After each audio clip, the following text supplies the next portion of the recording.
Hi and welcome back to my channel. So we are in the month of February and this is the month of love. So I'm going to talk today about the 8 steps that you need to take in order to love yourself first. Yes, I decided to start with this because if you can't love yourself first, then you can't love anybody else. But before I go into those 8 steps, I wanted to read you something. I have a song on my playlist. I do my music through Amazon. I stream my music through my Amazon app on my phone, and I have a song in my playlist, and it's called "If Loving You Is Wrong, I Don't Want to Be Right" by Luther Ingram. And this song was a perfect segue into what I'm going to talk about today. So let's jump right on in.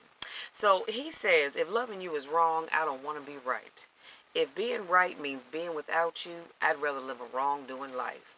Your mama and daddy say it's a shame, it's a downright disgrace. Long as I got you by my side, I don't care what your people say.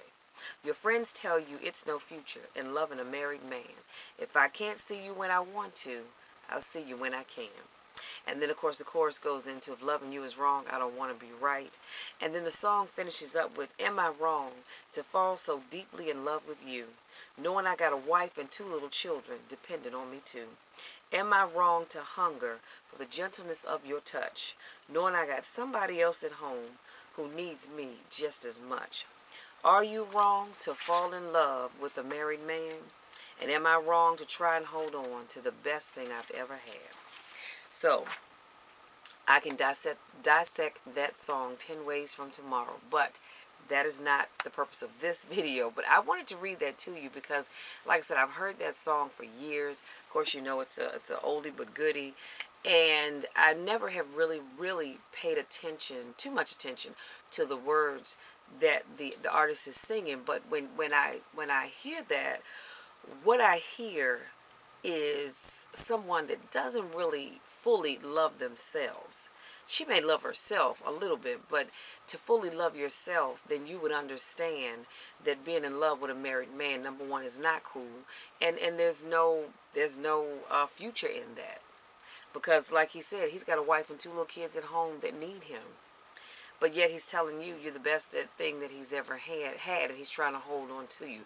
Love yourself enough to know when you deserve the best that life has to offer.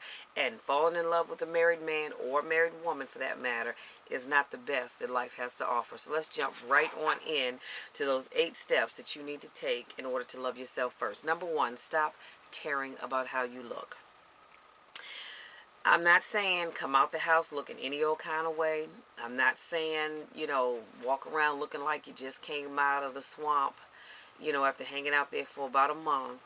You do need to take care of yourself, but not to the extent that it gets in the way of the things that you want to do. So if we're to truly love ourselves, we mustn't allow the way we look to define our personal value.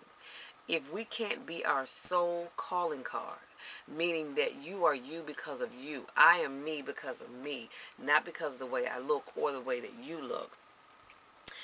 And we're not using that as our sole calling card for love, for sex, or relationships. It can't be what dictates our worthiness of joy or family or a promotion at work. Let me put a pin right here. Because you look like Miss America or Mr. America, should not be the thing that gets you through life. You want your soul calling card to be who you are in here, who I am in here, not about how we look. Think about it. The people who know and love us the most really couldn't care less about our weight, our skin tone, or our hairstyle. So why then do we continue suffering at the manicured hand of self-imposed criteria for beauty? If we really want love, the kind that lasts, we must first hold our pride in what we do, not how we look. We must hold it in our ability to write beautiful words, or paint striking paintings, or explore creatively that for which we're passionate. These are qualities of a future date. Our future date will remember. It won't be the dress or the shoes or the shade of your lipstick. Trust me, I do know. It will be the passion in your voice. You know what I'm saying? It'll be the passion that you bring forward period. Most people, if they're honest, couldn't remember what you had on the first date. Now, for some people, excuse me, guys. Excuse me, I'm so sorry. I don't know where that came from. Most people, some people, very few people, I should say, really do pay strict attention to detail. I cannot remember every detail about the person that I went out with the very first time, but I do remember how they made me feel. I do remember the words that came out of their mouths and the actions that they showed towards me. So number 2, let go. If we're to redefine the love in our lives, we must first attempt to reconcile previous experiences of heartbreak. We tend to carry around the tiny fragments of failed relationships, folded up neatly in our breast pockets. We let them weigh us down, allow their judgment to dictate our confidence, their disappointment to taint our optimism. Here's the deal. We all have been hurt. You've been hurt. I've been hurt. We all been let down. We've all had that someone who didn't message us back or stood us up on a date or treated our hearts like crap. We've been left feeling exposed and vulnerable and weak. Our trust abused and our egos bruised. We can't resent these feelings, for that would be handing them more power than they deserve. That would be handing them our futures. We need to forgive, we need to move on, and we need to let go. Now, I know some of y'all said, but Michelle, that's easier said than done. Honey, been down that road, have a t-shirt to prove it. It is hard to let go.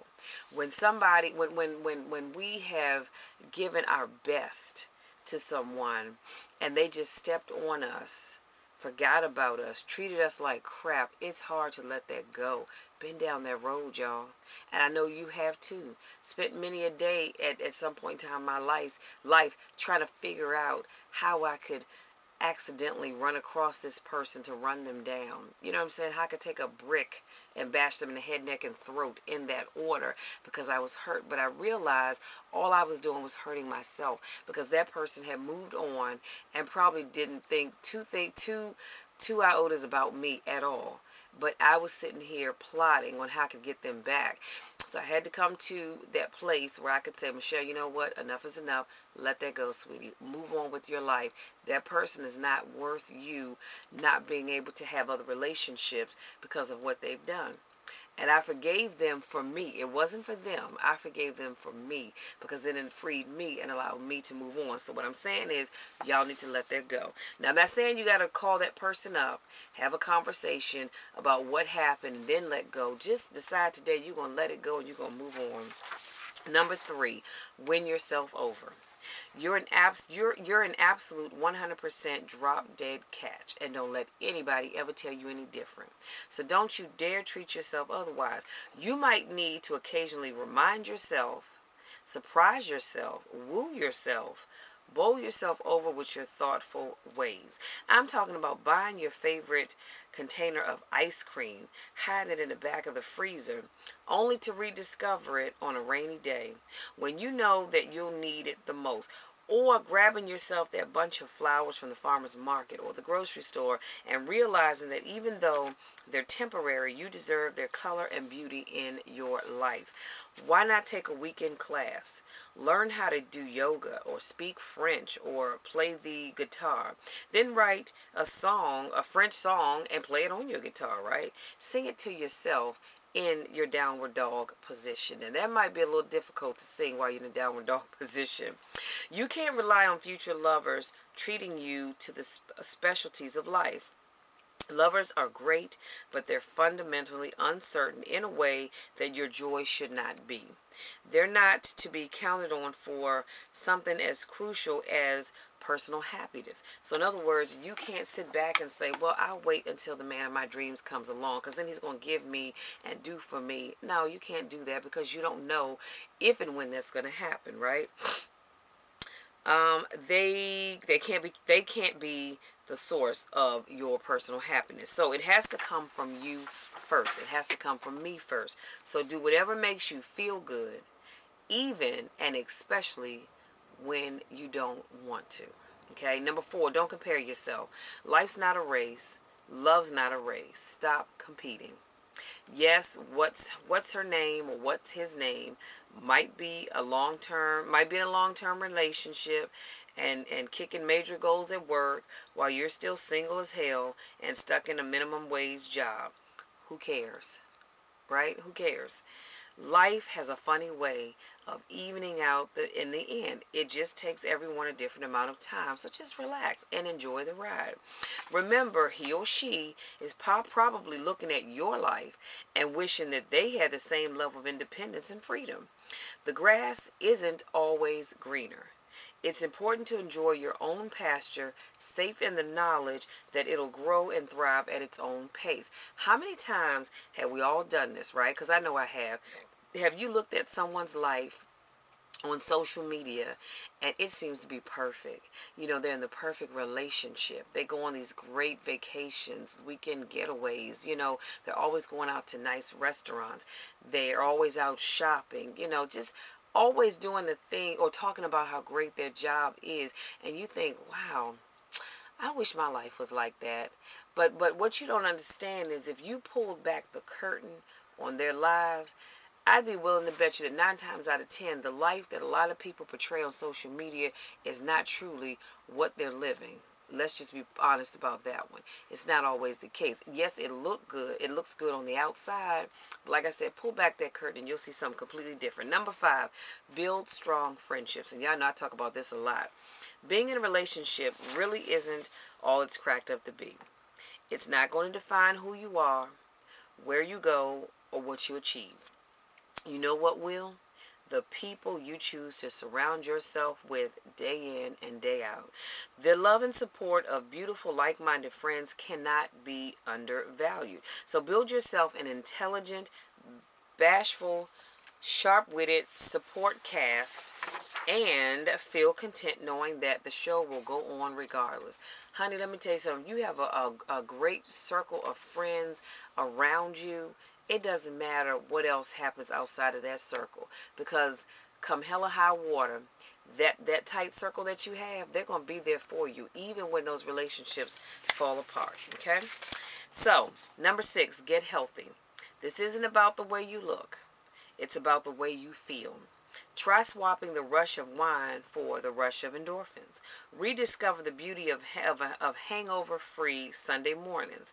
Sit in the sun, read the newspaper, form educated opinions on politics, drink a green smoothie, take a spin class, stock up on chia seeds and kale and goji berries and free range eggs. Interesting, right? Let yourself be the annoying, overly together person, the one with the inner glow. Why? Because you deserve it. You really do. Okay? And you do. You really deserve it. Number 7, travel alone. Now, before I jump into this one, I want to say this. If you're going to travel alone, please be safe in doing so. We live in such a crazy world, you have to be very careful. So there's nothing quite as empowering as getting completely lost in a foreign country by yourself. I don't know if I would call that empowering or scary. But you should work hard. You should work hard in a shitty job for 6 months. Not go out on weekends. Save what little money you can. Buy yourself a plane ticket to somewhere you've never been. Wake up and know that you have nowhere to be, no deadlines to meet, and nobody to see. Turn your phone off. See the local attractions. Walk everywhere. Ask strangers for directions. Try a cocktail you can't pronounce. Smile for no reason. Let yourself become totally disconnected from the world as you know it. And realize that time moves on regardless, that you're okay by yourself. Now, I'm going to say this. I know that I'm okay by myself, and I don't have to go to some strange place by myself to realize that. But for some people, this might be the thing that you need to realize that one is a whole number and you are okay. Just like I said, if you're going to travel alone, be safe about it. Number 8, know what you deserve. It's corny but true. We only accept the love we think we deserve. And this is so true. You deserve someone who loves you the next morning when your hair's a mess and your mascara smudge. You deserve someone who remembers the way you take your coffee, or for me, your tea, and buys it for you when you're caught in the sweaty grips of a hangover. You deserve someone who takes the time to learn all of your insecurities and why and why exactly you have them. You deserve someone who doesn't judge you for them, someone who loves you regardless. That's a powerful thing when you can find someone that says, you know what, I love you regardless of the quirky things that you do, regardless of the crazy things that you do sometimes, or the crazy things that you might say. That's love, when someone loves you regardless. Someone who offers up assurance, not through their words but through their actions. Now, through their words is great too, but through their actions. You deserve someone who thinks your arise is the perfect shape. No, let me backtrack. You deserve someone that thinks your behind is the perfect shape and loves the slight dimple in your thigh and strokes that stubborn roll of winter lazy fat because you have flaws and so do they. Y'all, let me tell you, I got to read that again. You deserve someone who thinks your big behind is the perfect shape and loves the slight dimple in your thigh and strokes that stubborn roll of winter fat because you have flaws and so do they. You deserve someone who makes you feel beautiful, someone who makes you feel special. You deserve to be someone's first priority and not their last. Anytime you deal with someone that makes you their last priority all the time, honey, that's not the one for you. And in good time, chances are that you'll find that person if you don't already have them. So let me do a quick recap, and I promise I'll let you be. So we talked today about 8 steps that you need to take in order to love yourself first. Number 1, stop caring how you look. Okay? You don't have to be a model. You don't have to have your makeup on point all the time. Stop it. Number 2, let go. Talked about how you have to let go of those past relationships, those past hurts, those past failures, because those things, they're in the past for a reason. And I love it when Medea says, like your big ass, your past is behind you. So leave that negative stuff in the past. Leave that negative person in the past. Leave that person that hurt you and didn't value you. Leave that in the past, because better is waiting for you in your future. But you have to leave the past in the past. Number 3, win yourself over. Okay, you are absolutely 100% drop dead. You're absolutely a 100% drop dead catch. So don't you dare treat yourself otherwise. Number 4, don't compare yourself. This is not a race. Life is not a race. So stop competing. So number 5, build strong friendships. It is so important that you have a strong inner core. Number 6, get healthy. And it's not, like I said, it's not about the way you look. It's about the way you feel, okay? Number 7, travel alone, but travel safely. Number 8, know what you deserve. You have to know that you deserve nothing but the best, and then you will settle for nothing but the best. See, I think sometimes when people don't realize they deserve the best, they just settle for any and everything that comes their way, and that is not you. You deserve better than that. So that's all I have for you guys for today. And I hope this helps somebody. I really, really do hope that this helps somebody, especially if you're not one to put yourself first when it comes to love. Because I think, especially as women, we spend so much time loving everything and everybody. We have to love on our kids. We have to love on our significant other. We have to love on, just everything. And we sometimes forget to love on us. So I want you to start loving yourself first, and then you can better love other people. Thank you so much to my newest subscribers. Thank you so much to those of you that continue to support me in all that I do. I love you guys to the moon and back. And I want you to have all that you desire to have and all that you deserve to have. Until our next love video, take care. We'll talk again soon.